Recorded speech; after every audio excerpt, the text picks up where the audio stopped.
Hello dear student matric result प्रकाश पाई सारी जो माने मैट्रिक रे पास करिसंती सेही पिला मानकु टंका मिलिबा को जाउ ता नै कि एक बड़ छात्रवृत्ति आसी जाइछि प्रत्येक पिला मानक पई। एही वीडियो माध्यम रे मु आपण मानकु एही स्कॉलरशिप विषय रे डिटेल्स इन्फॉर्मेशन देबी। एही स्कॉलरशिप केते मार्क रे मिलिबो, केउ पिला मानकु मिलिबो, केते टंका मिलिबो, ता सहित एही छात्रवृत्ति को आपण माने किपरि अप्लाई करिवे ता विषय रे वीडियो माध्यम रे स्पष्ट रूपे आपण माने बुझिबा को पाई परिबे। भिडियोटी को प्रथम शेष जाए ध्यान सहित देखूँ, कम्प्लीटली बुझंतु, ए स्कॉलरशिप टी अप्लाई करंतु एवं टंका पांतु। जो माने पास करिसेंती से समस्त पिला ए स्कॉलरशिप को पाइबा को जाउछंती। चलंतु स्टार्ट करिबा।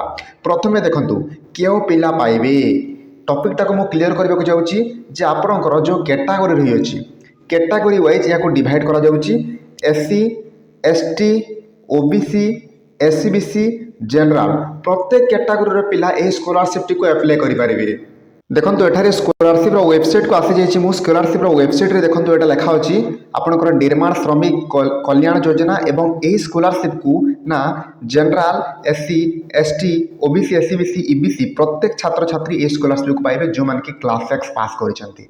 हैला एबे आपण मानकर मन रे गोटे प्रश्न थिबो जे केते परसेंटेज आनितिले आपनकू ए स्कॉलरशिप टा मिलिबो।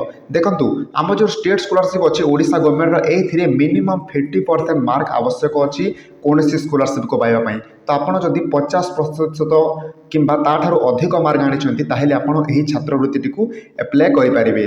देखंतु पिला माने एही स्कॉलरशिप टी को अप्लाई करबा पई ना आपनकू किछि डॉक्यूमेंट्स रो आवश्यकता अछि। लेबर कार्ड सहित आपनकू आधार कार्ड लागिबो, आपनकर बैंक पासबुक रो जेरॉक्स कॉपी लागिबो, देन आपण मानकर पासपोर्ट साइज फोटो लागिबो एवं 10th मार्कशीट लागिबो। पिला माने एति की बात दरकार अछि आपण मानकर एही स्कॉलरशिप टी को अप्लाई करबा पई। एही स्कॉलरशिप टी को अप्लाई करबा पई आपनको जस्ट एति की डॉक्यूमेंट्स रिक्वायर अछि। अप्लाई करबा पई ना आपण माने स्टेट स्कॉलरशिप पोर्टल रो वेबसाइट को जाई कि ए स्कॉलरशिप टी को आपण माने अप्लाई करि परिबे जहा कि आपण स्क्रीन रे देखि पारुछंती। निर्माण श्रमिक स्कॉलरशिप यार लास्ट डेट होची मे मासर 30 तारिख। ए स्कॉलरशिप टी को आपण माने अप्लाई करबा पई निहाती कोनोसी ऑनलाइन सेंटर को जाई कि रिक्वायर्स डॉक्यूमेंट नै कि ए स्कॉलरशिप टी को आपण अप्लाई करंतु जहा द्वारा ए स्कॉलरशिप अंडर रे जेते भी पेमेंट मिलुची ओडिसा गवर्नमेंट को तरफ रु से स्कॉलरशिप टा आपण माने पाई परिबे। ठीक अच्छे ये भिडियो को आपंकर समस्त फ्रेंड्स को शेयर कर दिंतु जहाँद्वारा से देखिए मिनिमम 50% मार्क आवश्यकता रही है। जो मैंने एति मार्क आनी स्कॉलरशिप टी निहाती अप्लाई करूँ आपको निहाती ए स्कॉलरशिप मिल। चलतु थैंक यू।